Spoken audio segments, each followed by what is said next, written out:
La religión era algo muy importante en la vida de los antiguos romanos. Polibio decía de ellos que eran más religiosos que los mismos dioses.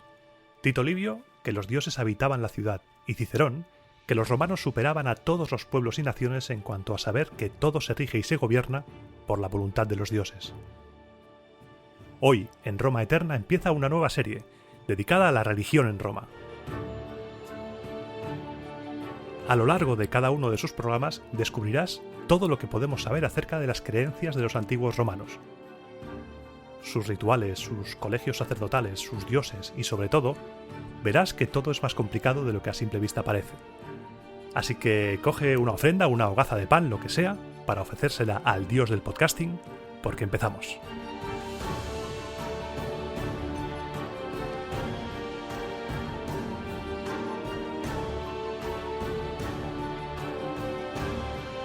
Como ya la introducción y el título te hace imaginar, hoy no vamos a hablar de guerras, hoy no vamos a hablar de consulados, hoy no toca el conflicto patricio-plebeyo, hoy aparcamos todo eso y vamos a hablar de las cosas divinas, de la religión.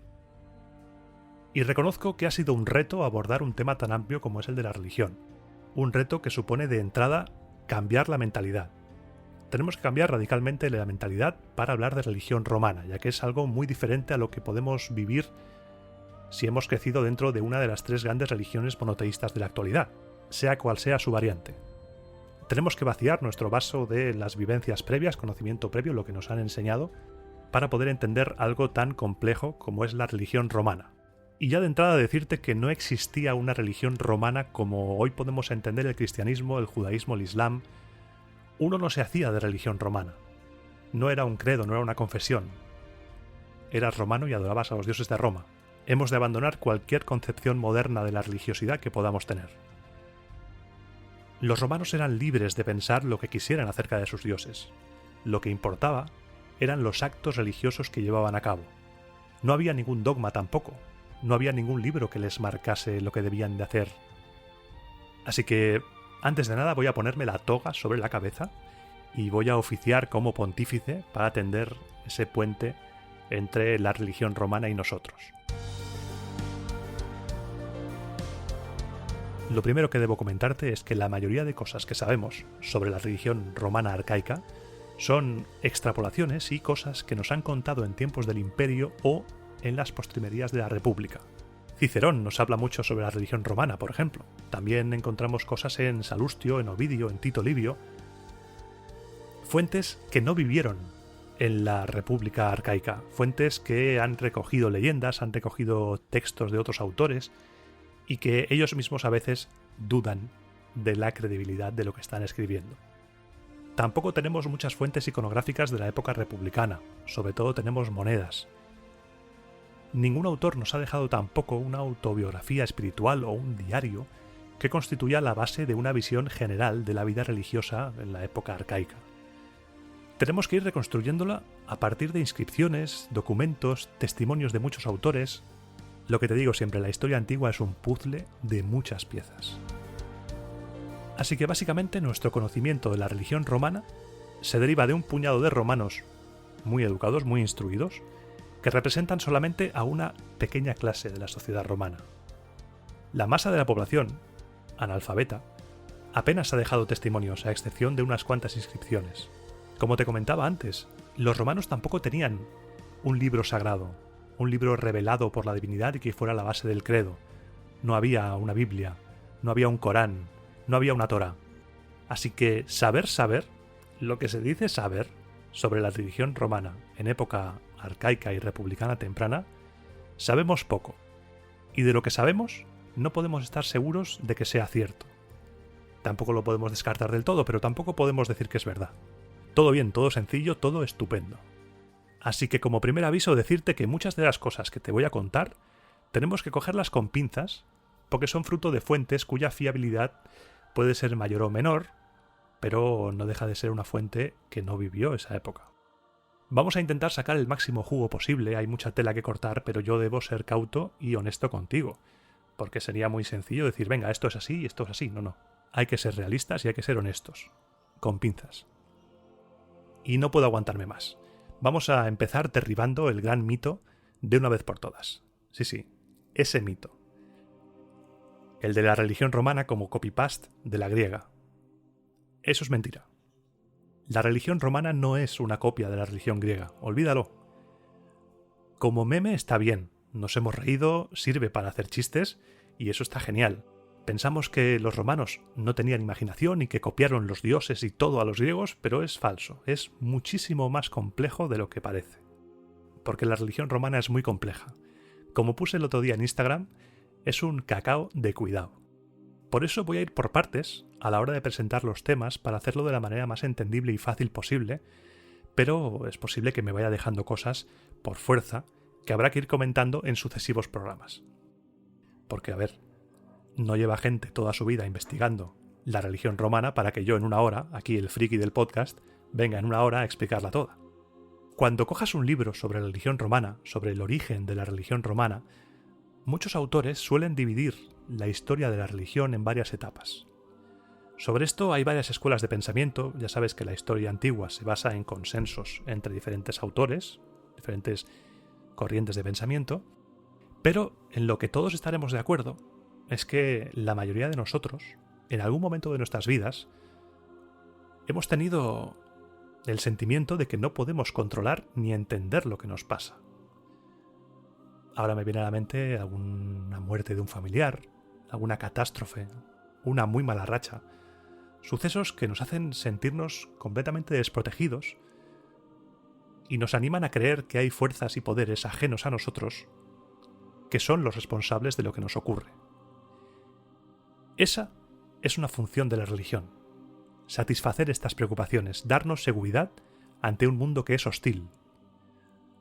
Todo lo que nos ocurre no es por azar, es consecuencia directa de lo que los dioses quieren hacer con nosotros. Hoy en día cada vez más gente abandona este pensamiento, pero ponte por un momento en la piel de un romano de época arcaica, rodeados de naturaleza salvaje, viviendo vidas muy difíciles, con una esperanza de vida muy baja y una mortalidad muy alta. Parece ser que esos romanos se dieron cuenta de que la vida les iba mejor si no buscaban las causas de todo lo que les rodeaba, sino que asociaban todo a la actividad divina y espiritual y posteriormente fueron conscientes de que si habían podido vencer a otros pueblos y someterlos a su dominio, era en parte gracias a la ayuda de esas divinidades. No podemos hablar de religión sin conocer el significado, la etimología de la palabra religión, religio en latín. No sabemos con certeza el origen de esta palabra y ya los autores romanos hicieron muchas interpretaciones. Por ejemplo, Cicerón relaciona a religio con el verbo relegere o religere, que significa recoger, coger de nuevo, reanudar todo aquello que se refiere al culto de los dioses. Otros autores, como Lactancio o Servio Honorato, la hacían derivar de religare, verbo que quiere decir relacionar, vincular, asociar, insistiendo en los vínculos que unen al ser humano con los dioses. Si los romanos arcaicos, como te he dicho antes, vivían en un mundo hostil y, por lo que parece, empezaron a identificar todo aquello que no entendían con divinidades, no es difícil llegar a la conclusión de que la principal característica de la religión romana era la creencia de que todos los eventos, todos, eran controlados por la divinidad y que los diferentes dioses se encargaban de diferentes funciones y actividades. Existe el orden sobrenatural ante el cual los romanos, atemorizados, trataban de actuar escrupulosamente en el ejercicio de aquellas obligaciones que les permitieran congraciarse con los dioses. Prácticamente todo lo que era vital para el bienestar de la sociedad se consideró bajo supervisión de un dios o de una diosa. Por ejemplo, la puerta de la casa estaba bajo el poder de Jano. Jano Patulcio abría la puerta y Jano Clusio cerraba la puerta. Que la puerta abriera dependía, por lo tanto, del poder de Jano. Si la puerta se te rompe, quizás es que Jano está un poco enfadado contigo. Si en tiempos de los romanos hubieran tenido podcast, una divinidad velaría por la fase de documentación, otra divinidad velaría por la escritura del guión, otra por la grabación, y otra estaría controlando el momento en el cual subes el podcast a la plataforma. Y por lo tanto, como los dioses controlaban todos y cada uno de los aspectos de la vida, la religiosidad era como un contrato en el que los romanos debían cumplir a rajatabla las prácticas que la sociedad había establecido como necesarias para mantener la paz con los dioses, la llamada Pax Deorum. Esto es lo más importante de toda la religión romana, mantener la paz con los dioses, porque son quienes controlan todo lo que nos rodea. Y para poder mantener la paz con los dioses, existía el cultus, la principal manifestación externa de la religio, que es una palabra derivada del verbo colo, que significa cultivar o velar por, y que reunía el conjunto de prácticas y obligaciones religiosas. Todo lo que se alejara del cultus, de las prácticas tradicionales, que fuera contrario a las costumbres y se considerara que no tuviera ningún fundamento, era considerado superstitio. Pero no superstitio como podemos entender hoy la superstición. En un sentido actual, los romanos eran tremendamente supersticiosos. Así que vamos a intentar desligar el significado supersticioso actual de la superstitio romana. Cicerón nos ayuda a establecer una diferencia entre superstitio y religio. Para Cicerón, la superstitio es un temor hacia los dioses vacío de sentido, y la religio es un culto piadoso de las divinidades.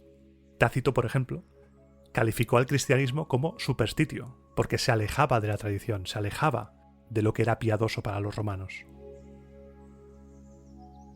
Así que con este panorama no es difícil imaginarnos que en periodos primitivos los primeros romanos rindieran culto a las fuerzas de la naturaleza, pensando que al no poder comprender y controlar estas fuerzas, lo mejor era colaborar con ellas. Una mentalidad que será fija durante toda la historia de la religión romana. Había que mantener a toda costa la paz con los dioses, la Pax Deorum. Y para mantenerla, los ritos debían seguirse de manera estricta o se ponía en peligro la concordia con la divinidad. Si los romanos desatendían la paz con los dioses, corrían el riesgo de sufrir desgracias. Es más, en momentos de crisis social o política, los romanos interpretaban que los dioses, ofendidos por los actos de los mortales, les habían abandonado. Si tuviéramos que establecer diferentes fases o etapas de la religión romana, la primera de ellas sería, sin duda, la de adorar, como te he dicho antes, a las fuerzas de la naturaleza, bosques, ríos, vientos, árboles. Esto se conoce como animismo. Son deidades que no tenían cuerpo ni sexo, eran energías. Pero con esto del animismo tenemos que andarnos con cuidado, porque hay autores que establecen la evolución religiosa con el fin último de presentarte al monoteísmo cristiano como la última fase evolutiva de la religión, como el estado perfecto, desde el animismo primitivo unga, propio de civilizaciones ágrafas, a la perfección del Jesus Christ, Redentor. Y esa no es la intención de esta historia de la religión romana en absoluto. Aquí cada uno que piense y profese la religión que quiera. Estas energías divinas eran los númina, y son muy importantes para los romanos, mucho. Cada numen en singular supervisa una actividad o una realidad de la vida, lo que te decía antes. Son manifestaciones de la presencia sobrenatural en la vida cotidiana, que se invocan para satisfacer las necesidades inmediatas de la existencia. Por ejemplo, yo podría invocar un numen para que me ayudara en la grabación de este podcast, un numen que se encargase de estas cosas. Estas presencias misteriosas podían ser amenazadoras o benevolentes, y por lo tanto, para conseguir su favor y propiciar su voluntad, había que rendirles culto. Por ejemplo, antes de realizar cada uno de los trabajos del campo, los campesinos invocaban al numen correspondiente. Weruactor ayudaba a barbechar.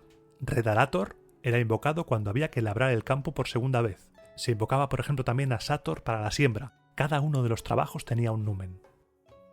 Muchas de las prácticas religiosas romanas y muchos de sus dioses tienen su origen en la vida agrícola, ya que la agricultura fue en un principio el principal sustento de los romanos. Era la actividad a la que dedicaban más tiempo y por eso necesitaban la ayuda de los dioses. Así que la vida se mantenía en un difícil equilibrio de seguridad entre los humanos temerosos de los dioses y estas energías controlándolo todo, estas fuerzas de la naturaleza. Virgilio nos presenta en la Eneida ese temor a las fuerzas primigenias cuando Eneas se encuentra con el rey Evandro en un lugar boscoso que más tarde sería la roca Tarpeya y la colina del Capitolio de Roma, en la que el rey le dice a Eneas: en este bosque, allí donde su cumbre es más frondosa, habita un dios. No sabemos cuál es su nombre, pero allí hay un dios. Un dios, estos Númina, que no tenían cuerpo, no tenían representación física. Solo con el paso del tiempo, y gracias a la influencia de otras culturas que sí representaban a sus dioses con forma humana, con forma antropomórfica, como etruscos o griegos, muchos de estos Númina se empezaron a personificar e incluso se convirtieron en algunos de los dioses o diosas más importantes del panteón romano. Y por eso te digo que lo de la evolución del animismo al antropomorfismo debemos tomarla con cuidado, ya que parece ser que no todos los Númina pasaron a tener representaciones antropomórficas. Otros ejemplos de Númina, por ejemplo, la diosa Alémona, que nutría al niño cuando estaba en el vientre materno, Rumina enseñaba a la criatura a mamar, Estatutino enseñaba al niño a caminar y Vaticano enseñaba al retoño a balbucear sus primeras palabras. El dios Saturno era primitivamente uno de esos Númina invocados en el momento de sembrar los campos. Saturnus es un término derivado del verbo sero sevi satum, que significa sembrar. Y el dios Júpiter, antes de convertirse en el padre de los dioses con una iconografía que todos conocemos, era un numen relacionado con la luz y la bóveda celeste. También en este momento parece que los romanos adoraban piedras sagradas, adoraban a betilos, unos betilos que podían tener rasgos antropomórficos, ojos o no. Por ejemplo, la piedra negra del foro es un betilo, es una piedra sagrada. Terminus, la divinidad que fijaba los límites inviolables de un territorio, también era un betilo. Como estos Númina no tenían sexo definido, a la hora de formular la plegaria, esta ambigüedad se resolvía con fórmulas de invocación que sirvieran para ambos sexos, como por ejemplo, sigue mas, sigue femina, tanto si es macho como si es hembra, si deus, si dea est, tanto si es un dios como si es una diosa.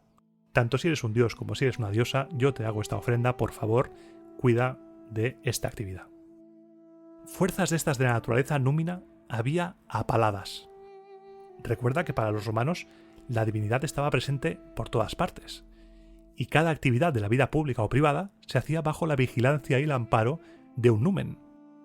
Esto, unido a la escrupulosidad obsesiva de los romanos con tal de mantener la paz con los dioses, la Pax Deorum, hizo necesaria la creación de un índice, un catálogo de entidades, para que todo el mundo pudiera saber los nombres de los Númina, sus atribuciones y sus invocaciones para que la gente pudiera hacer los ritos de manera correcta y las plegarias fueran escuchadas. Este índice, estas listas, se llamaban indigitamenta. Eran elaboradas por los pontífices y en ellas aparecían todos los Númina, que igual en algún otro lugar conoces como dioses indigetes, los originales, los primitivos. Estas divinidades autóctonas parece ser que también eran veneradas en los pueblos vecinos de Roma, como los etruscos, sabinos, oscos, umbrios, de modo que podían ser divinidades itálicas primitivas. Entre estas divinidades itálicas primitivas podemos citar a Ceres, Fauno, Juno y Júpiter. Júpiter, por ejemplo, esposo de Juno, dios del cielo y de la luz, del rayo y de los fenómenos atmosféricos, fue una divinidad común a todos los pueblos itálicos y ocupó el primer lugar entre todos los dioses. Su nombre significa padre de la luz del día. Antes de ser identificado iconográficamente como el Zeus griego, Júpiter ya era un dios padre. Porque la identificación de Júpiter-Zeus va más allá del contacto del mundo griego con el mundo romano. Y ahora es cuando Iván se tira al monte y lanza una de sus locuras. Nuestra palabra castellana Dios viene del latín Deus. Y aunque la asociación sea fácil, Deus no procede de Zeus, no. Lo que sucede es que, según parece, ambas palabras derivan de una raíz indoeuropea común, dieu, diu, que significa luz diurna. Tanto Deus en latín como divus significan ser de luz, que es como los romanos imaginaban a esos Númina que te contaba antes. Zeus deriva del indoeuropeo dieus, una base que también está en el nombre de Júpiter. Júpiter en genitivo, era llamado Iovis, procedente del indoeuropeo Diewis, y en nominativo se le invocaba como padre, y padre en indoeuropeo es Peter, Pitar, Diu, Peter, Júpiter, Júpiter. Ambos, Zeus y Júpiter, representan al dios que está en el cielo y los fenómenos atmosféricos, el rayo, el relámpago, la luz. Con esto te quiero decir que es muy posible que los romanos no solo no cogieran al Zeus griego y lo transformaran en Júpiter, sino que ambas divinidades son la misma, porque tienen la misma raíz, que se fue extendiendo por el mundo. Esto de que varias religiones adoren a una misma divinidad no es raro, si tenemos en cuenta que actualmente el judaísmo y el cristianismo, creo que el islam también, pero aquí no me voy a tirar, creo que también el islam, adoran al mismo Dios. Y antes de que me apalees, hazte esta pregunta, muy sencillo. Si Jesucristo nació, vivió y murió como judío, ¿a qué Dios le estaba diciendo en la cruz, Padre, ¿por qué me has abandonado? Al Dios judío. ¿Qué Dios separó las aguas a Moisés? El mismo Dios, el Dios judío. Yo ahí te lo dejo y subo la música.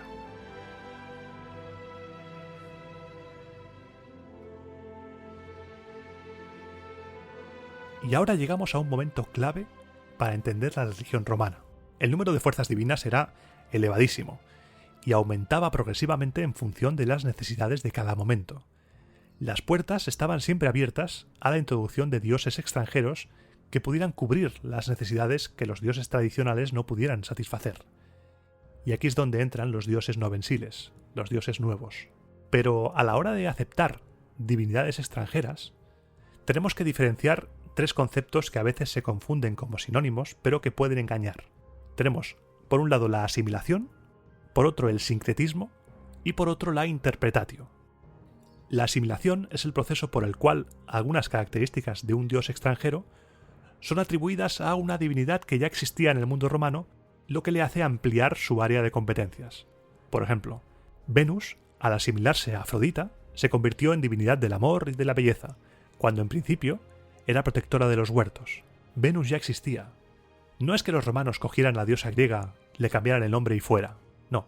Era su diosa que actualizaba su software, ampliaba sus funciones y adquiría sus rasgos. Como Marte. Marte en origen era una divinidad agraria, protector de los campos. La diosa de la guerra era Belona. Pero, asimilándolo al Ares griego y teniendo en cuenta que protegía los campos, que eran el campo de batalla de esos primeros años, Marte se acabó convirtiendo en el dios de la guerra. Después de la asimilación tenemos el sincretismo. Aquí, en lugar de asimilar las características de otra divinidad y ponerlas en la tuya, lo que se hace es una fusión de ambas divinidades para crear una divinidad nueva, híbrida. Por ejemplo, Júpiter-Amón, una divinidad sincrética, fruto de la fusión del dios romano Júpiter y del dios egipcio Amón. El otro día puse en Instagram una imagen en la que se ve a Júpiter con los cuernos del dios Amón, una pieza que se puede ver en el Museo de Tarragona. Se fusionan las características de ambos y se forma un nuevo dios. Y por último tenemos la interpretatio, que es una traducción. Aquí sí que se coge una divinidad extranjera y se le da el nombre de la divinidad local con la que se corresponde. Esto, por ejemplo, lo hizo Tácito a la hora de hablar de las divinidades de los pueblos germánicos. Amable señor germano, ¿cómo se llama este dios? Se llama Donar, que después sería Thor. ¡Qué majo! Se llamará a partir de ahora Hércules. Y así.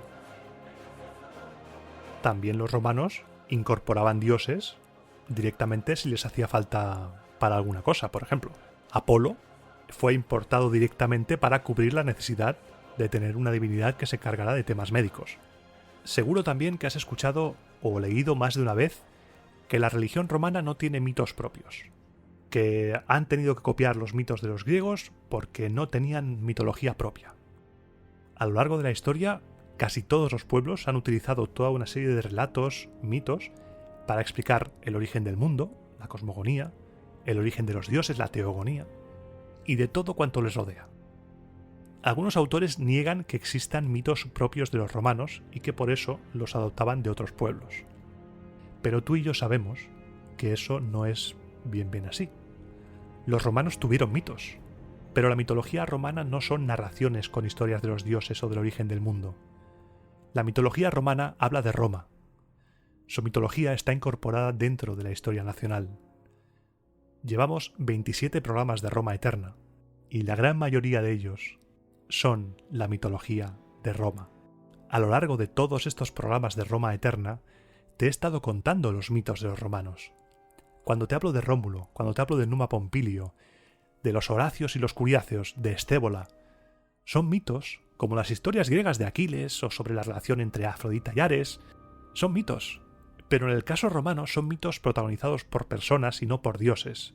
Son mitos cuya intención es entender y dar una historia legendaria y grandiosa al dominio de Roma del mundo. Los dioses están ahí, siempre han estado allí. Los dioses ayudan a Roma, porque Roma desciende de los mismos dioses. El origen de Roma es la mitología. ¿Recuerdas quién son los padres de Rómulo y Remo? La vestal Rea Silvia y el dios Marte. Dios que pasó de ser agrícola a dios de la guerra.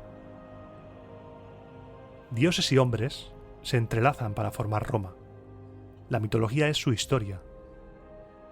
Luego, por supuesto, fueron incorporando diferentes mitos de otros pueblos, especialmente griegos. Negarlo es engañar. Grecia fue un referente mitológico en lo artístico y en lo literario fundamental para dar a esos dioses todas sus historias.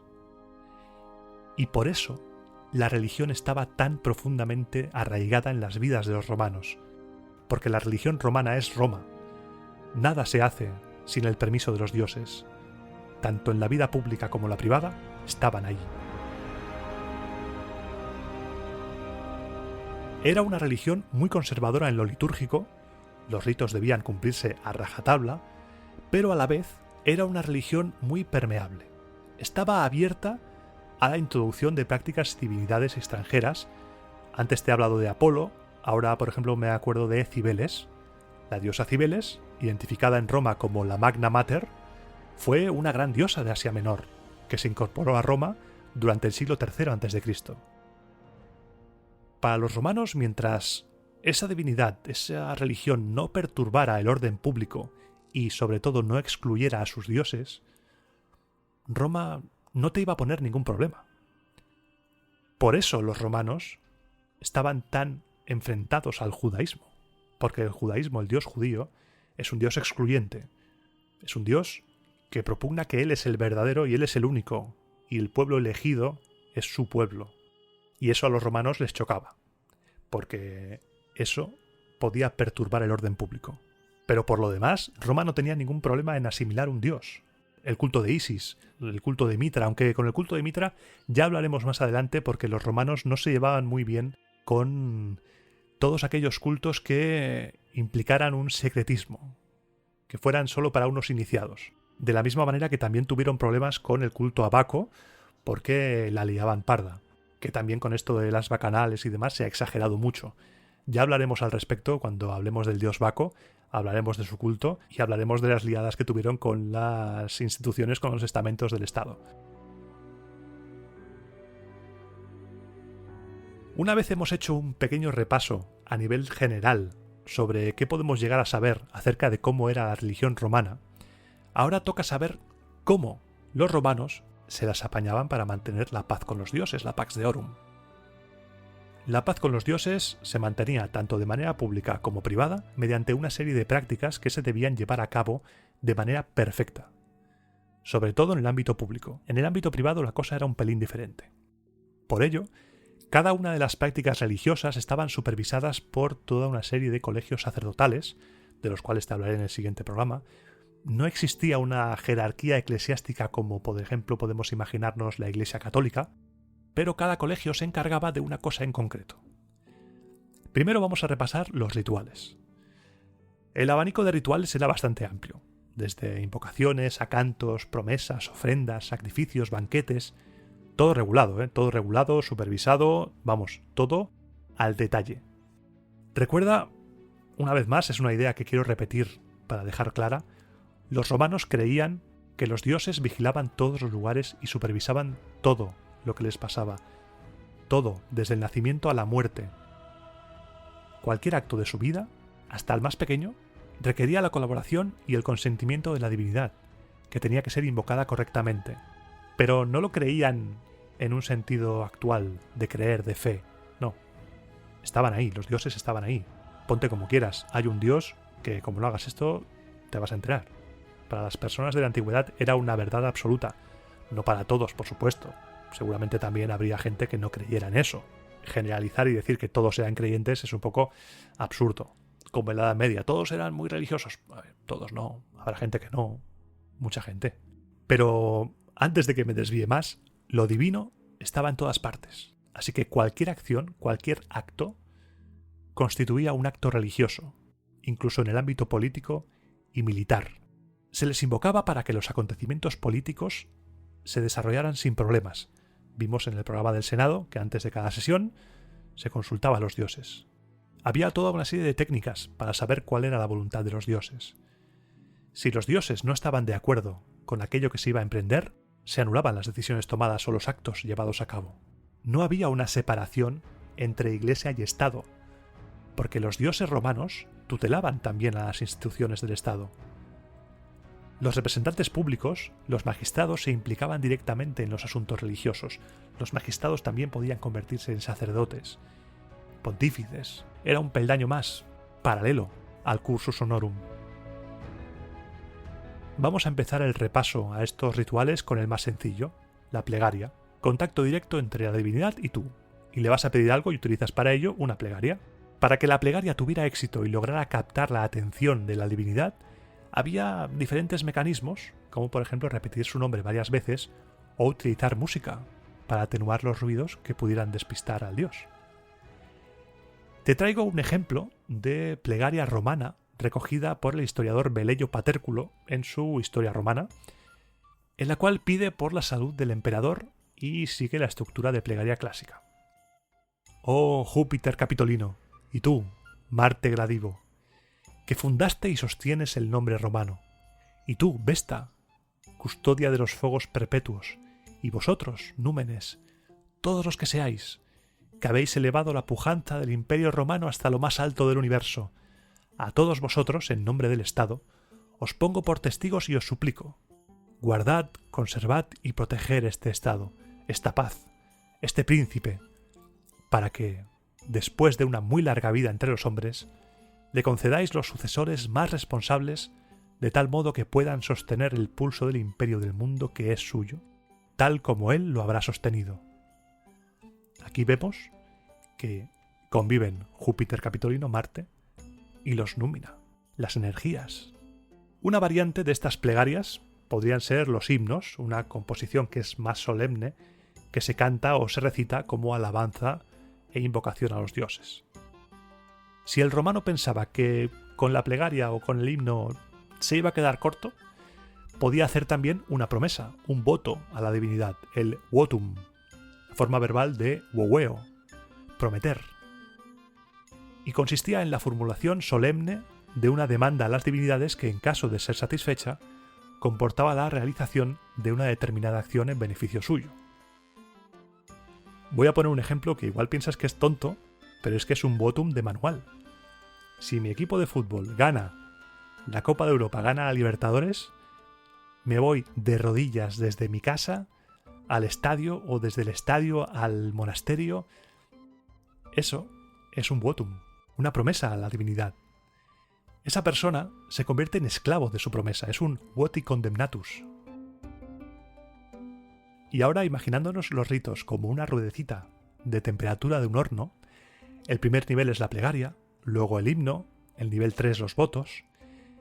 Aumentamos la potencia y tenemos las ofrendas y los sacrificios. A menudo se complementaban, no es excluyente una cosa con la otra, las plegarias van perfectamente con la ofrenda y con el sacrificio. La ofrenda solía consistir en productos de la tierra, cereales, vino, leche, miel, fruta, y la ofrenda en cuestión dependía del dios al que se le iba a ofrecer, o del tipo de celebración. A los dioses del hogar, por ejemplo, se les solía ofrecer hogazas o pasteles salados. Una ofrenda muy frecuente, sobre todo en el ámbito familiar, era la libatio, la libación, que consistía en derramar en honor a la divinidad un alimento líquido como vino o leche. Y de ahí pasamos al sacrificio. La palabra sacrificio viene del latín sacrificium, que quiere decir hacer algo sagrado, y es ofrecer la muerte de un ser vivo a la divinidad. Ovejas, cerdos, caballos, vacas. Los romanos creían que el sacrificio era el ritual que más gustaba a los dioses, y era muy extendido en la antigua Roma. Podía ser efectuado tanto por los representantes del Estado en el ejercicio normal de sus tareas, como por individuos privados a título personal. Se creía que la sangre de la víctima del sacrificio renovaba la energía del dios y le hacía más grande. El sacrificio sí que requería, ya fuera público o privado, que se cumpliera una serie de requisitos, procedimientos y condiciones para evitar que fuera nulo y para evitar ofender al dios. Los errores se pagaban caros, ya que al mínimo descuido había que realizar una ceremonia de expiación para que el dios en cuestión perdonase el agravio que había supuesto hacer mal el ritual y volverlo a repetir todo desde el principio. Se pagaban caros a nivel divino y a nivel pecuniario también. Imagínate ahí la familia haciendo el sacrificio y el pater familias equivocándose a la hora de elevar la plegaria al dios. A ver, Octavio, ponte las pilas, porque llevamos ya 7 ovejas sacrificadas para nada, porque te equivocas en la plegaria. Haz el favor de centrarte, que nos estamos quedando sin ovejas. Es un poco escena de serie sitcom familiar romana, ¿eh? Podría haber ahí un filón. Como una especie de Norsemen, la serie Norsemen que va sobre los vikingos, muy recomendada, pero a la romana. Y ahora que he metido la oveja en el chiste, vamos a hablar de la elección del animal. La elección de un animal u otro dependía de muchos factores, lo típico. A qué divinidad iba destinado, el motivo, el estatus social, el dinero. La víctima, eso sí, debía tener buen aspecto y era preciso que reuniera las condiciones adecuadas para que los dioses quedaran satisfechos. Me imagino a Júpiter diciendo, a ver, yo, Júpiter, como me sacrifiques a un buey famélico, un buey deforme, un buey enfermo, te reviento la casa de un rayo, ¿eh? Es que te reviento la casa. Los dioses romanos no se andaban con hostias.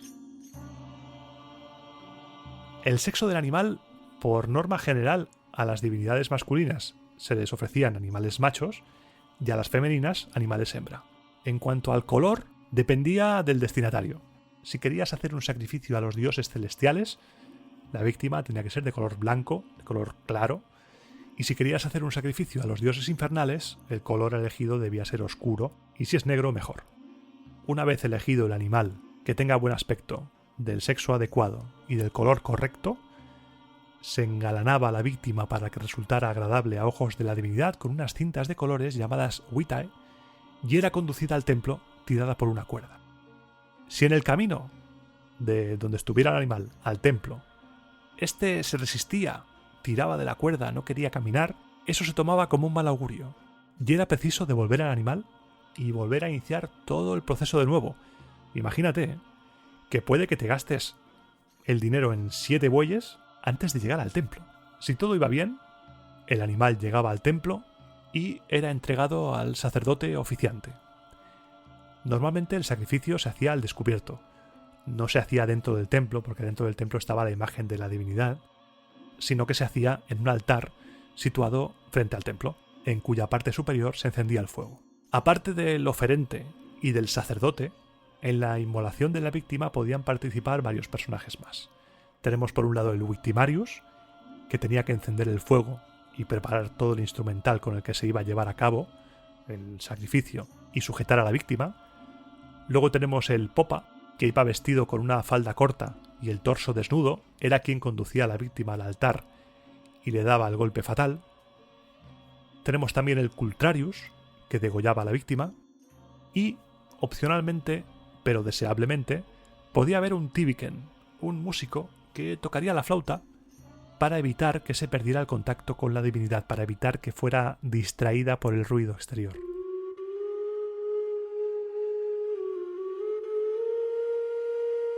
En cuanto al público que podía asistir, no todo el mundo podía asistir a un sacrificio. mujeres, esclavos, extranjeros, estaban excluidos de la mayoría de sacrificios, según nos cuentan. Además, era un acto solemne, había que estar limpio, purificado y, por descontado, vestido para la ocasión. El sacerdote, para purificarse, se lavaba las manos y la cara con agua sagrada de un recipiente especial y se secaba con una tela de lino. Eso en caso de tratarse de un sacrificio hecho en honor a divinidades celestiales. Si se honraban a divinidades infernales, lo que hacía era la aspersio. El sacerdote rociaba el espacio sagrado con una rama de laurel o una vara de madera. Todo listo para el sacrificio, y en ese momento el oferente pedía silencio, diciendo «Fauete linguis» o «Parquete linguis», «Contened vuestras lenguas». Todo en silencio, solo con la musiquita de la flauta, del tibiken. Y en ese momento, el sacerdote se cubre la cabeza con los pliegues de su toga, alza al cielo una bandeja de madera llena de mola salsa, una harina mezclada con sal que según la tradición elaboraban las vestales, y vertía esta mola salsa sobre el animal y sobre los instrumentos de sacrificio. También a veces se rociaba al animal con vino tibio. El término inmolar viene de salpicar con esta mola salsa, y de ahí pasó a significar el hecho de matar a la víctima. He de reconocer que me está siendo muy difícil contenerme y no hacer un chiste sobre lo mucho que molaba esa salsa. Esa salsa molaba mucho. Mola. Esa salsa mola. Hecho el chiste y rociada la víctima con esa mola salsa, se le sacaban las cintas al animal. Uno de los ayudantes repasaba con un cuchillo el lomo de la bestia, de cabeza a cola, en silencio, solo con la música de la flauta, del tibiken. Y el oferente, de pie, mirando a la derecha hacia el templo, pronunciaba una oración solemne, teniendo mucho cuidado de no equivocarse, porque si te equivocas hay que repetir. Hecha la plegaria, el popa, situado en el lado derecho del animal, pedía permiso a los asistentes para matar a la bestia, preguntando «¿Hagoné? ¿Lo hago?» Y si los presentes daban su consentimiento, he leído por ahí, no sé si será verdad, que puede que dijeran «Macté», una expresión que acabó derivando en «matar». El popa golpeaba la cabeza de la víctima hasta que el animal caía desplomado. Ahí el animal debía estar muerto ya, o como mucho, inconsciente. En ese momento el cultrarius cogía la cabeza de la bestia. Si el sacrificio era para divinidades celestiales, levantaba la cabeza del animal y se la cortaba. Y si era para dioses infernales, primero inclinaba la cabeza hacia abajo y luego se la cortaba también. Lo que se pretendía es que el animal tuviera una muerte rápida y fulminante. El animal no debía sufrir. Eso era señal de que se había actuado con rectitud. Si el animal tardaba en morir y agonizaba, era un mal augurio. Una vez el animal está muerto, se le despelleja, se le descuartiza, las vísceras se sacan para examinarlas. Se tenía miedo de que no estuvieran en buen estado, ya que los dioses solo querían animales sanos, como te he dicho antes. Que te prendo fuego la casa de un rayo, como me sacrifiques un buey enfermo. Si todo había ido bien, todo perfecto, se repartían los restos del animal. Las vísceras eran destinadas a la divinidad, que se fortalecía con su sangre, se cortaban en cachitos y se ponían encima del altar, prendiéndoles fuego con el fuego sagrado. La sangre del animal podía o bien ir al sacerdote o se usaba para rociar el altar y purificarlo, o directamente se vertía en el suelo. La carne del animal solía comerse en un banquete ritual que tenía lugar al final del sacrificio, a veces con la presencia de la divinidad, simbolizada por uno de sus atributos, o por un manojo de hierbas sagradas. Si después de todo esto sobraba carne, al mercado.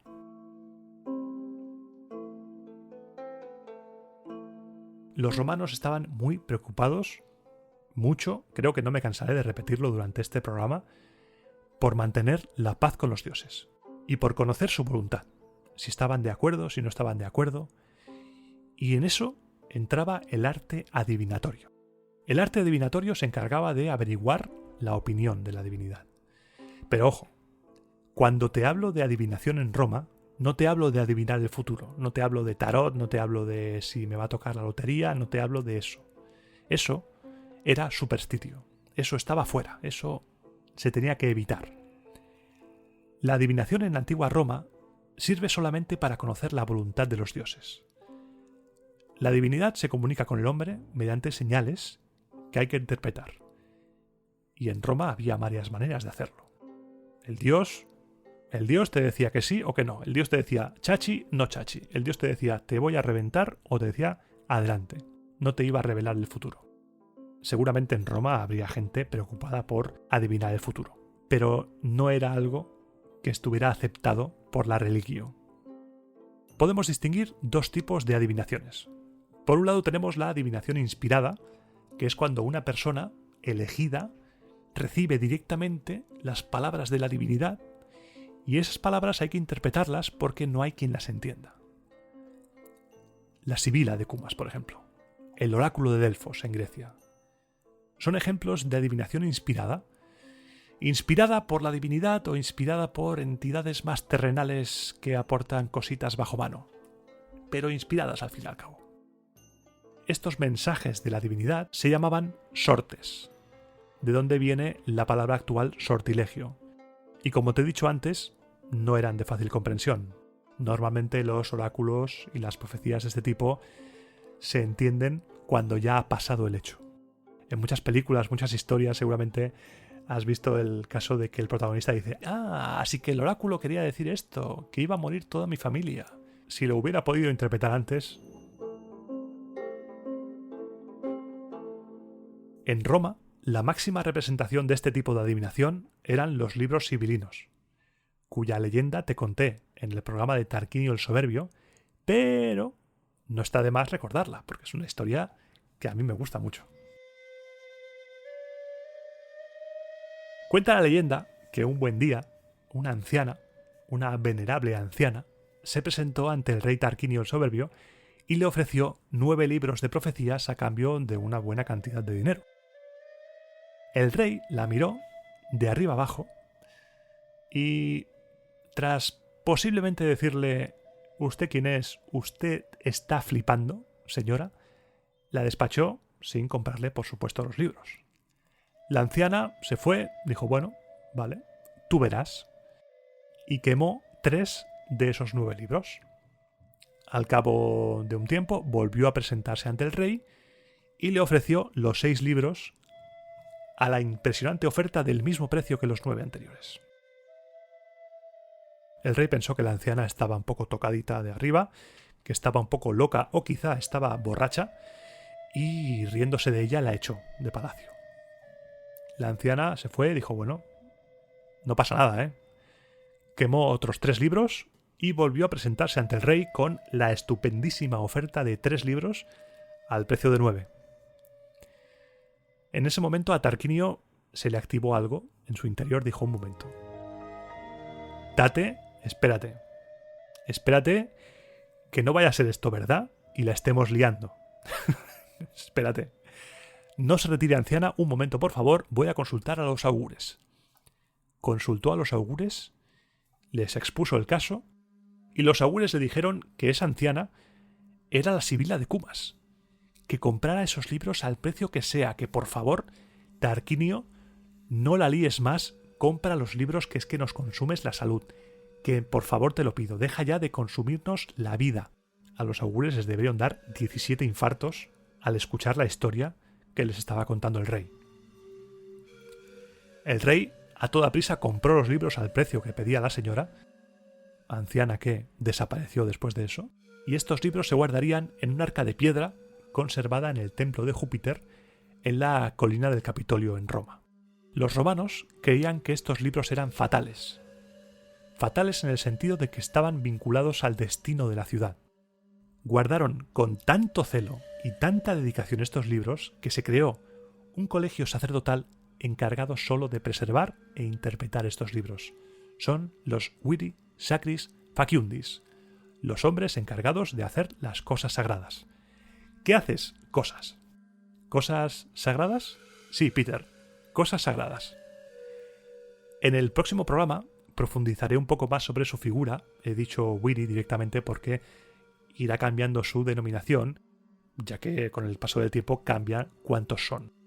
Cuando algo pasaba en Roma, algo grave, algo que era considerado una señal de cabreo de los dioses, se consultaban estos libros de inmediato. Los miembros del colegio, después de interpretarlos, proponían un remedio, una procuratio, para calmar a los dioses. Un sacrificio, una ofrenda, una evocatio a un dios extranjero, construir un templo, lo que fuera. En el año 83 a.C. se produjo un incendio en el Capitolio que destruyó los libros sibilinos originales. Lo que se tuvo que hacer fue formar una nueva colección, recopilar todas las partes, todos los fragmentos de las profecías sibilinas de los santuarios de toda Italia, de Grecia y de Asia Menor. Esta nueva recopilación, en tiempos de Augusto, bajo orden suya, mandó encerrarlos en 2 arcas en el templo de Apolo del Palatino. Por desgracia, no nos han llegado estos libros, ya que en el año 405 el general romano Estilicón ordenó su destrucción porque parece ser que los libros profetizaban el final de Roma. El final de Roma, la destrucción o que este tal Estilicón pretendía tomar el poder, depende de dónde leas. Estilicón fue uno de los hombres fuertes en tiempos de Teodosio y ejerció la regencia del Imperio Romano de Occidente tras su muerte. Llegaremos a él, pero aún nos quedan más de 800 años de historia de Roma, aún queda Roma eterna para rato.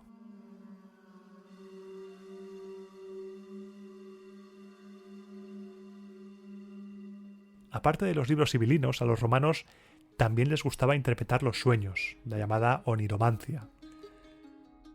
Los sueños como manifestaciones de lo divino en la vida cotidiana. Las fuentes que conservamos nos hablan de una entidad, un dios, un espíritu, que visita a esa persona mientras duerme para avisarle de algo o para pedirle algo. Me imagino el sueño en plan, hola, soy Marte, ¿qué tal? ¿Cómo estás? Espero que estés teniendo un dulce sueño. Me conocerás por destrucción de enemigos de Roma y por unos escarceos amorosos con Venus. Mira, que te visito en sueños para decirte que me sacrifiques 4 cabras. Porque si no te van a pasar cosas muy chungas. Así que, bueno, tú verás. Un saludo. Un besi, chau. El romano se despierta y dice, hostias, espérate. Tengo que seguir las instrucciones de Marte porque si no, ya verás tú. Si ves una inscripción en la que aparece escrito ex somnio, es porque esa ofrenda de la que habla se ha hecho cumpliendo las instrucciones que la entidad le ha dado en sueños. Dejando aquí la adivinación inspirada, tenemos otro tipo de adivinación, la segunda, la adivinación inductiva, que se basa en interpretar las señales que se consideran enviadas por los dioses. Los romanos creían que se podía llegar a conocer la voluntad de los dioses si se sabía interpretar bien las señales divinas. La caída de un rayo, el nacimiento de un animal deforme, el hundimiento de estatuas o edificios, todo podía ser una señal sobrenatural. Cualquier fenómeno imprevisible era llamado prodigium. Estos prodigia podían ser un eclipse, cometas, tormentas, terremotos, el satélite Sputnik volando, cosas raras que sin embargo son señales de los dioses. ¿Recuerdas la historia del Lucumón llegando a Roma? Ese que después fue llamado Tarquinio Prisco, más conocido como receptor de tremendo hachazo. Pues este Lucumón, cuando estaba llegando a Roma, si te acuerdas de su programa, un águila le quitó el sombrero y al cabo del rato se lo volvió a poner. Eso es un prodigio celestial. El derecho augural, el ius augurale, establecía las medidas que había que adoptar y los pasos que había que seguir para interpretar de forma correcta las manifestaciones de la voluntad divina. Podían ser señales auditivas o visuales. La señal divina detectada por la vista se conoce con el nombre de auspicium, que significa literalmente contemplación de las aves. El ejemplo más famoso de auspicium, de contemplar aves, es el de los buitres de Rómulo y Remo. Remo vio 6 buitres y cuando llegó el turno de Rómulo empezó a ver buitres ahí, la lo loco, la buitrada padre, dobló en número los buitres de Remo, vio 12 e incluso recuerdo que en el programa de Rómulo puse el sonido de un pterodáctilo. Empezó a ver buitres ahí, empezó a ver bichos, madre mía, vio 12 buitres, 7 pterodáctilos, 4 Boeing 747 y el satélite Sputnik volando, también lo vio.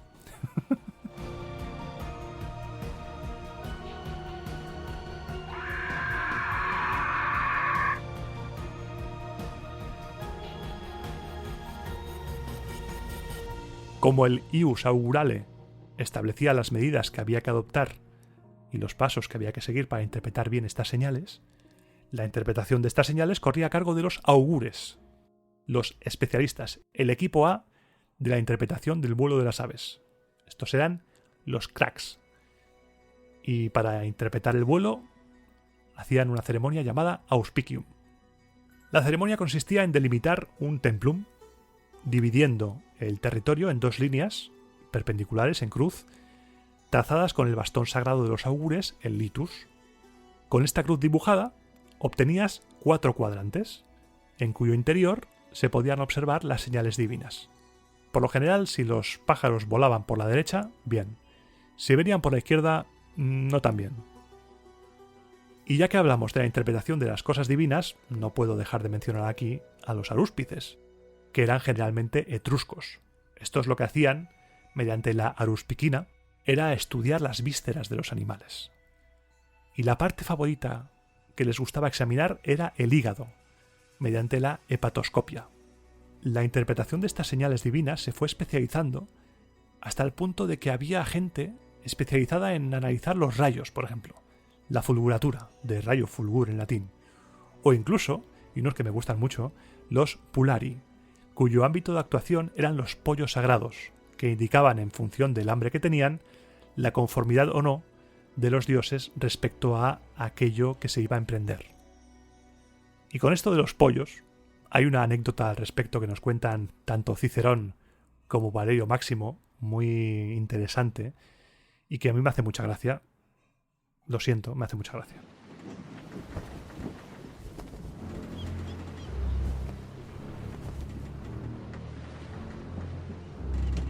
Durante la Primera Guerra Púnica, que recordemos fue del 264 al 241 a.C., sabemos que Roma y Cartago pelearon por el control de Sicilia y el Mediterráneo central. Pues esta historia pasó concretamente, según cuentan, en el año 249 y está protagonizada por uno de los cónsules, Publio Claudio Pulcro, que estaba al mando de la flota romana y se encontraba al oeste de Sicilia, listo para enfrentarse a la flota cartaginesa. Publio Claudio Pulcro tenía un plan que era pillar por sorpresa a los cartagineses, atacarles y destruir su flota. Y para ello consultó los auspicios. El sacerdote sacó los pollos sagrados y si los pollos picoteaban y comían, significaba que los dioses estaban de acuerdo con el plan. Y si no comían, significaba que Publio Claudio Pulcro debía ordenar la retirada y no atacar, porque esa acción no contaba con la aprobación de los dioses. El sacerdote sacó a los pollos, pasó el rato, el sacerdote animando a los pollos: venga, pollitos, comed, pollitos, por favor, comed. Y los pollos no comían. Miradas de tensión, el cónsul diciendo: sacerdote, los pollos no están comiendo. ¿Qué está pasando? No lo sé, cónsul. Espera un poco, a ver si comen. Espera. Comed, pollitos, comed. Y los pollos nada, ni caso. No comían. El cónsul se hartó de esperar, porque estaba en ese momento de coger por sorpresa a los cartagineses. Cogió los pollos y los tiró al mar diciendo: si no quieren comer, que beban. Se lanzó rápidamente a la batalla y perdió. Así que cuidado con los pollos. Cuidado. Perdió y fue juzgado por ello. Ya lo contaremos cuando lleguemos. Estoy convencido de que aquí, como en todo, podía haber manipulación. Aquí estamos ya hablando de la honestidad de la persona que va a tomar los augurios. Estoy seguro de que habría la picaresca de dejar a los pollos sin comer durante un día para que picotearan como locos sí o sí. O las aves, sacarlas de manera que vuelen por la derecha a propósito. Debemos retirar ese halo de santidad sobre las personas de la antigüedad. Estoy convencido de que había picaresca y había timada padre. Ese cónsul, ese magistrado, en este caso Publio Claudio Pulcro, podía haber hecho perfectamente, mira, sacerdote, dentro de un rato te voy a llamar para consultar los augurios, para los pollitos. Mira, me vas a sacar a los que no han comido en 2 días, porque tienen que comer. Pero, cónsul, no, pero nada, mira, abre la mano, ¿sí? Casualmente te acaban de caer unas moneditas gracias a los dioses. Así que, majete, así dándole unos golpecitos en la cara, que los pollos coman. Hasta luego. Como te decía, fue juzgado por ello, porque ofendió a los dioses. Y seguramente, aparte de ser juzgado, tuviera que hacer algún acto de purificación para poder disculparse ante los dioses, porque ese insulto había perturbado la paz con ellos, había perturbado la Pax Deorum, y hemos dicho al principio que la Pax Deorum es lo más importante para los romanos. A nivel comunitario de toda Roma, para evitar que la paz se viera trastocada al finalizar cada censo, cada 5 años, tenía lugar una ceremonia llamada lustrum. Era una ceremonia de purificación en honor a Marte que culminaba con unos suo vetaurilia, el sacrificio de un cerdo, sus, una oveja, ovis, y un buey, taurus. De esta ceremonia del lustrum es de donde nosotros hemos cogido la palabra lustro para referirnos al espacio de tiempo de 5 años. También había ceremonias para poder recuperar la confianza de los dioses en momentos de peligro, como las suplicaciones. Unas suplicaciones que se podían materializar en, por ejemplo, peregrinaciones de todo el pueblo hasta el santuario del dios en concreto. Pero no todas las suplicaciones eran para pedir ayuda a los dioses, otras eran para agradecer a los dioses por su ayuda. Porque, ojo, otra cosa, era necesario ser agradecido con los dioses. Si no lo eras, podían ocurrir desgracias. Y para acabar el programa de hoy, te hablaré de la devotio, de la que ya hemos hablado en otro programa, pero recuperaré aquí esa historia. La devotio era el acto máximo de purificación para congraciarse con la divinidad. Una persona se ofrecía a sí misma, ofrecía su vida en sacrificio para canalizar todas las culpas de la sociedad sobre ella. Y solía efectuarse en momentos de guerra, cuando las cosas pintaban muy mal para Roma. Daría para programa entero establecer un paralelismo entre devotio y cierto hijo de cierto dios que se sacrificó por los pecados de la humanidad. Pero eso es para otro programa. Ahora vamos al año 343 a.C. En medio de la guerra entre romanos y latinos, el cónsul Decio ofreció su propia vida para que los dioses otorgaran la victoria al ejército romano, y se lanzó montado a caballo, sacrificándose para que Roma obtuviera la victoria. Y la devotio que Decio pronunció antes de sacrificarse nos la interpretó Sergio Mena, el director y presentador del podcast El Descampado, y nos la va a volver a interpretar. Para ello vamos a viajar a la batalla del Vesubio. Estamos en la Segunda Guerra Latina, año 339 a.C. Sí, los latinos seguían ahí dando la vara R que R. Eran cónsules Publio Decio Mus y Tito Manlio Imperioso Torquato. Las tropas del ala izquierda, al mando de Publio Decio, empezaban poco a poco a retroceder ante el empuje del enemigo. Si su ala caía, el ejército romano entero se vendría abajo y la derrota sería total. En ese momento de máxima desesperación, Publio Decio Mus llamó al pontífice máximo, Marco Valerio, diciéndole: «Maldita sea, necesitamos la ayuda de los dioses. Vamos, pontífice público del pueblo romano. Vete dictándome las palabras con las que ofrecerme en sacrificio en favor de las legiones». Publio Decio se tapó la cabeza con su toga pretexta, ofreciéndose él mismo en sacrificio, pronunciando las siguientes palabras que le iba dictando el pontífice máximo: «Jano, Júpiter, Padre Marte, Quirino, Belona, Lares. Dioses no venciles, dioses indígetes, dioses que tenéis poder sobre nosotros y sobre los enemigos. Y vosotros, dioses manes, os ruego y suplico, os pido perdón, os pido que propiciéis al pueblo romano de los quirites fuerza y victoria, y que a sus enemigos les provoquéis terror, pánico y muerte. Tal y como he proclamado con mis palabras, ofrezco en sacrificio juntamente conmigo las legiones y las tropas auxiliares de los enemigos, a los dioses manes y a la tierra. Hecha esta devotio, saltó armado sobre su caballo y se lanzó sobre el enemigo, sembrando el pánico entre las tropas latinas. Gracias a ese sacrificio, sus tropas se recompusieron, los latinos entraron en pánico y el ejército romano obtuvo la victoria.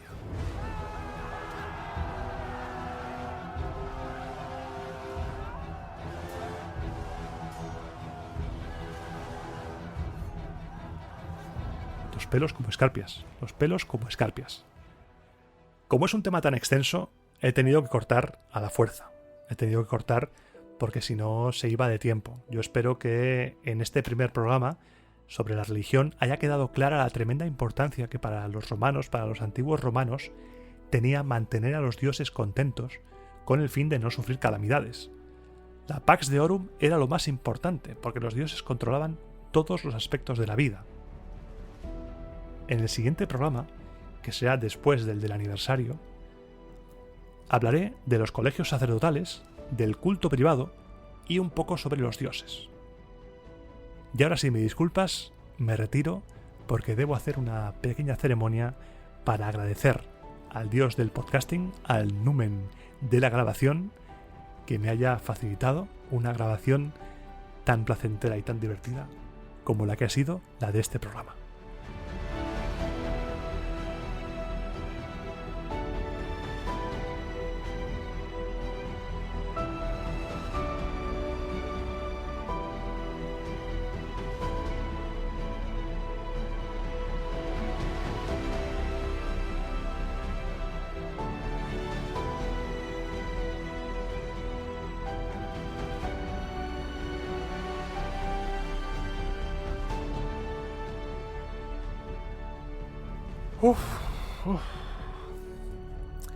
El suspiro antes de la sección sin música ya es tradición, ya es costumbre.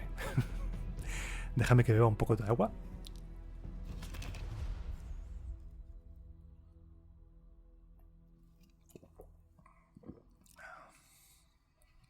Así me hidrato.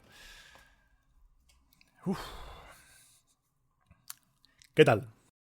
Es un tema complicado, ¿eh? Es un tema muy denso, es un tema que me ha costado ordenar para hacer un relato coherente, un relato acorde a lo que quiero hacer con este podcast, con Roma Eterna, que es presentarte una evolución de toda la historia de Roma, de todos los aspectos de la historia de Roma, para que los podamos entender mejor.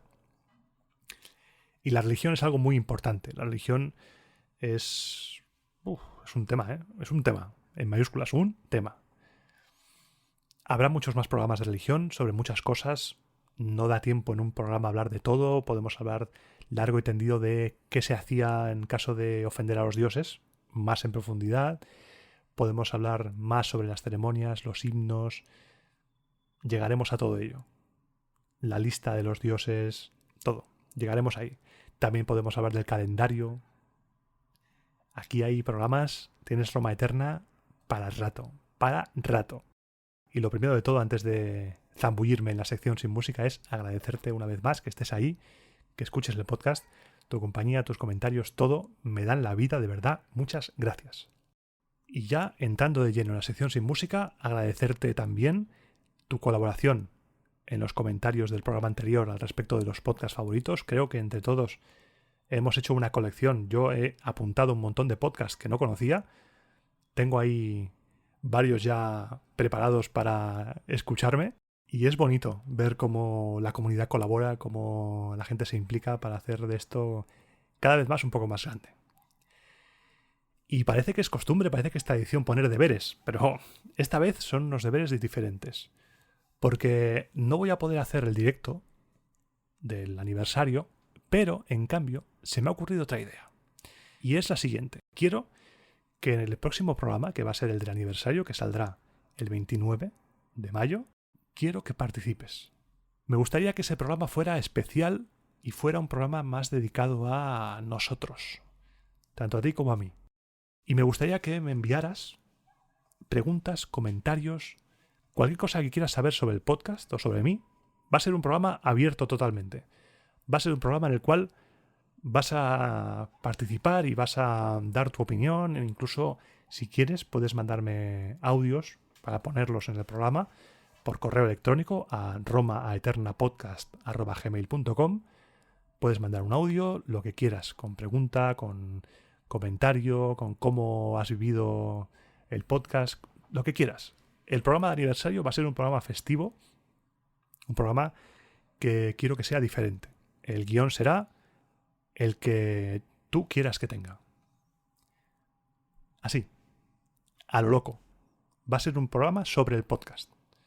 Porque un año hay que celebrarlo como se merece. Así que te lanzo el guante, te lanzo el reto. Sí que te agradecería que los comentarios que quisieras hacer para ese programa me los mandaras por correo electrónico, mejor que en los comentarios del audio. Pero igualmente, puedes participar como quieras, ya sea por texto, con un audio, lo que quieras. Esa es mi idea. A ver qué sale de ahí. Eso para el 29, que es el del aniversario, y el siguiente será el segundo programa sobre la religión. He creído conveniente alterar un poco el orden para hablar un poco de religión, oxigenar el relato de la República para no saturarnos de tanta guerra, tanto bolsco, que son unos pesados, y así le damos un poco de ritmo al podcast. Así que no sé qué te parece. Cuéntame en comentarios qué te parece la idea de hacer el programa aniversario un poco más especial, un poco más íntimo, de cariño, porque ha sido un año duro para todos, ha sido un año bonito también, y creo que puede estar muy guay hacer algo así. Sí. Y te recuerdo las vías de contacto para comentarme cualquier cosa. Puedes encontrarme redes sociales, Twitter, @RomaEternaFM, Instagram, RomaEternaPodcast, correo electrónico, ya te lo he dicho antes, pero te lo repito, romaaeternapodcast@gmail.com. Y también puedes comunicarte conmigo mediante los comentarios de iVoox o mediante un mensaje en la comunidad de iVoox, que también de vez en cuando escribo, también puedes escribirme por ahí. Yo encantado de leer, no me da tiempo a contestar a todos, pero lo leo todo. Eso sí, no pienses que porque no contesto no te he leído, no, lo leo todo, porque me gusta, pero no me da la vida para contestar a todo. Pero los leo todos, porque es una delicia, porque el cariño que está recibiendo el podcast es que lo repito mucho, pero es que me tiene fascinado, me tiene encantado de la vida y me llena un montón, me llena mucho. Si no lo has hecho ya, que igual sí, pero por si acaso, si no lo has hecho ya, es muy importante que te suscribas a este podcast gratuitamente. Roma Eterna es gratis. From the plebs to the plebs es gratuito. Pero para así enterarte de las novedades de la comunidad, de cuando subo un audio, y si aparte de suscribirte gratuitamente crees que este podcast, este trabajo, merece tu apoyo económico, tienes dos maneras. Por un lado tienes la opción de apoyar económicamente el podcast en iVoox desde 1,49 € al mes, o puedes invitarme a un chupito de garum o un chupito de posca o lo que sea en la plataforma Ko-fi, de la que te dejo el enlace aquí abajo en la descripción de este audio. Y sin más, me voy a despedir porque ha sido un programa muy intenso. Ahora mismo de grabación llevo 1 hora 47 minutos. No sé cuánto se quedará en total el programa, pero ha sido una grabación muy intensa, una grabación que me ha gustado mucho. Yo mismo me noto cada vez más cómodo, cada vez mejor, cada vez más feliz. Si tuviera que definirlo en una palabra, haciendo este podcast, soy feliz. Y te lo debo a ti. Y me despido ya, no quiero hacerme pesado en exceso. Nos escuchamos dentro de 15 días para el aniversario en el próximo programa de Roma a Eterna.